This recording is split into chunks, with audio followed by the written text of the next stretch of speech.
Hello everyone, and thank you for joining us for this Urban by Nature webinar on nature-based entrepreneurship in practice. We're going to cover two topics here today. Firstly, we will look at a brief overview of nature-based financing and business models, and then we look at where nature-based enterprises fit in. Before I begin, allow me to introduce myself. My name is Siobhan McQuaid, and I head up research and innovation on resilience and sustainability in the Centre for Social Innovation in Trinity College in Dublin. Trinity is the coordinator of the EU-funded Connecting Nature project, which aims to support cities in the large-scale implementation of nature-based solutions. We are also chairing a working group on the nature-based economy as part of an EC task force on financing, business models and governance in nature-based solutions. And we collaborate with many other projects on these topics. In Connecting Nature, we have identified three major phases of financing of nature-based solutions. The first phase is related to planning and financing the costs related to planning and design. Planning often involves protracted periods of community consultations and a high level of engineering or landscape design. So this first phase can often take quite some time, and the costs, while spread out, mount up at the end of the day. The second phase of NBS financing is related to project implementation. To get the project off the ground often requires capital financing related to infrastructure, such as, for example, cycle paths or drainage trenches.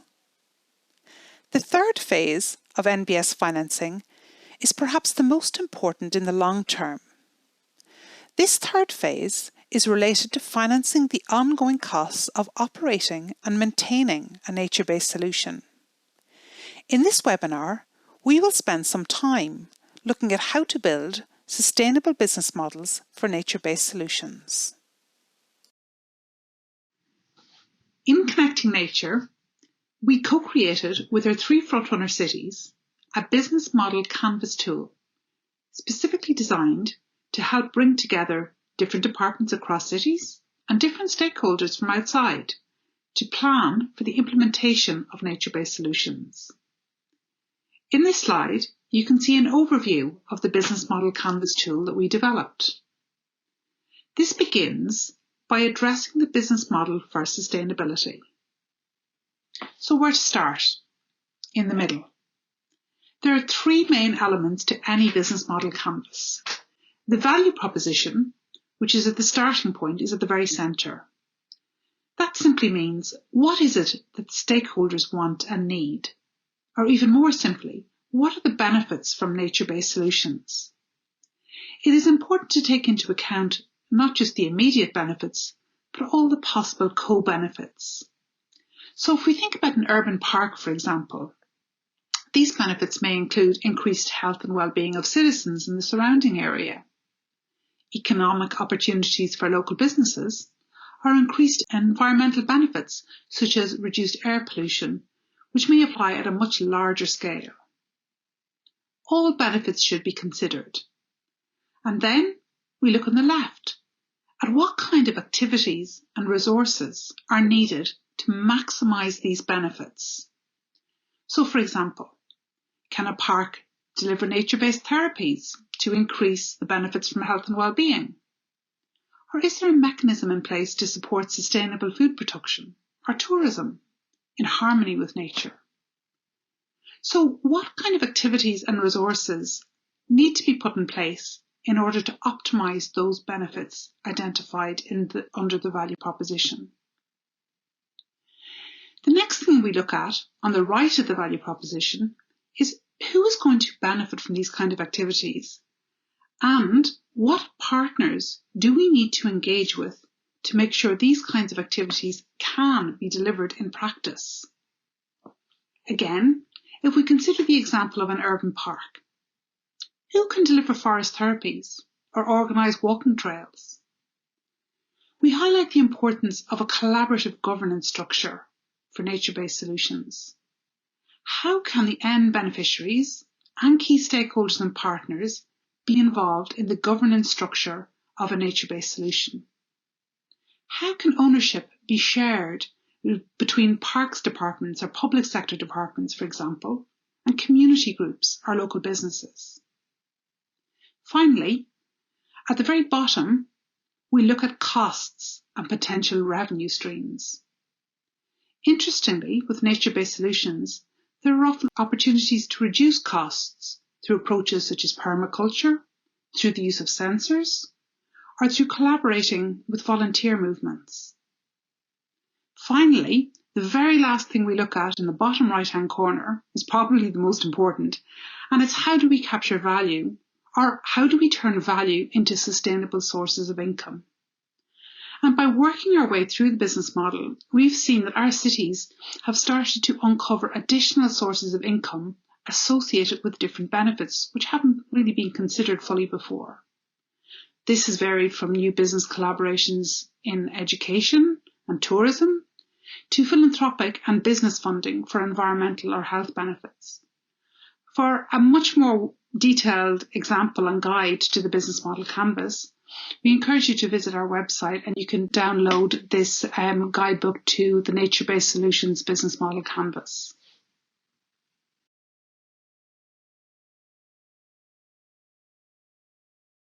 Now we're going to talk a little bit about how nature-based enterprises fit into this picture and how they can help to support cities in planning, delivering and maintaining nature-based solutions.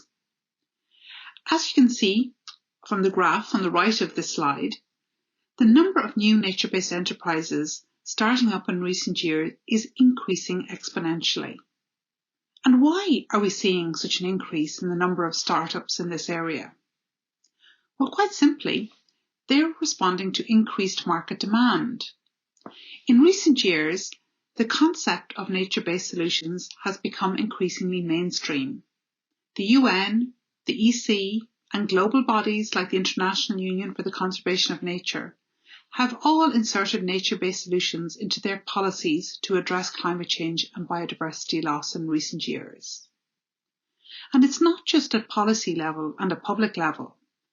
We're also seeing increased demand for nature-based solutions from the private sector, in particular from large corporates who are investing in nature as a key asset for their business. However, on the flip side, we're also beginning to see a bottleneck, and that this increasing demand is leading to difficulties with supply. And this is where nature-based enterprises can help. They can support public, private and third sector organisations at all stages of the planning, delivery and management of nature-based solutions. But what exactly is a nature-based enterprise? Is it something completely new? Well, it certainly is a new concept, but actually, the easiest way to explain this is nature-based enterprises is really an umbrella term which embraces many different types of organisations which already exist. Let's have a look at the official definition. So nature-based enterprises essentially use nature as a core element of their product service offering. Nature may be used directly by growing, harnessing, harvesting or restoring natural resources in a sustainable way. And here you will find examples like green building developers or ecosystem restoration charities. On the other hand, nature may also be used indirectly by contributing to the planning, delivery or stewardship of sustainable nature-based solutions. And here you will find examples like landscape architects, smart technology companies who monitor the effectiveness of nature-based solutions through the use of sensors, and many more.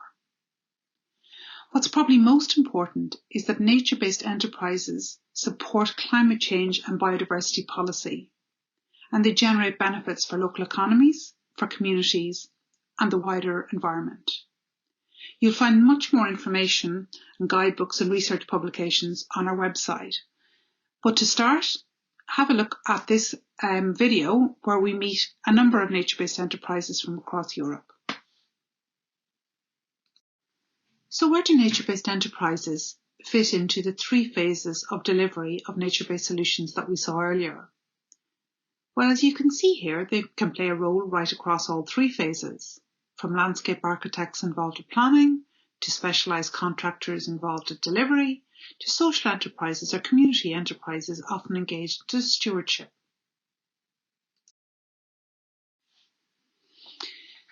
So how can you get involved? Well, one of the things we've done in Connecting Nature is set up a platform, a global database of nature-based enterprises. This Connecting Nature Enterprise platform features an online marketplace where buyers in both the public and the private sector can meet and connect with suppliers of nature-based solutions. At the core of this platform are vibrant communities of interest. And these communities of interest vary from sustainable agriculture to sustainable forestry to smart tech for nature-based solutions. But what's really interesting is that these community of interests are all moderated by industry leaders. And these industry leaders aim to raise awareness of best practice in each of the sector and to really promote a dialogue and networking between all of the key stakeholders in this area. They also produce or identify opportunities and challenges in each of the industry sectors. Here you can see a snapshot of some of our communities, which are open to practitioners, to cities, to academics, to anyone interested in these topics of interest. To have a look, come and join us on the NatureBased Enterprise platform. Another important event I'd like to draw your attention to, if you're interested in this field, is the Connecting Nature Enterprise Summit, which is happening on the 29th to 30th of June this year, and it's hosted by our frontrunner city of Poznan in Poland. This important event will feature networking sessions for nature-based enterprises in each of these communities. There'll be capacity building workshops for all types of organisations looking at everything from, scaling businesses to public procurement challenges. And importantly, we'll have a high-level policy roundtable where we have speakers from the World Economic Forum and from the European Commission. And we'll be launching here the publication of the EC on the nature-based economy. So we really invite you and encourage you to come and join us for this event, and you can register on the website address here. So that's it from me. For more information on financing or entrepreneurship, have a look at the guidebooks which are available from our website. Thank you again, and we look forward to hearing now from some nature-based enterprises.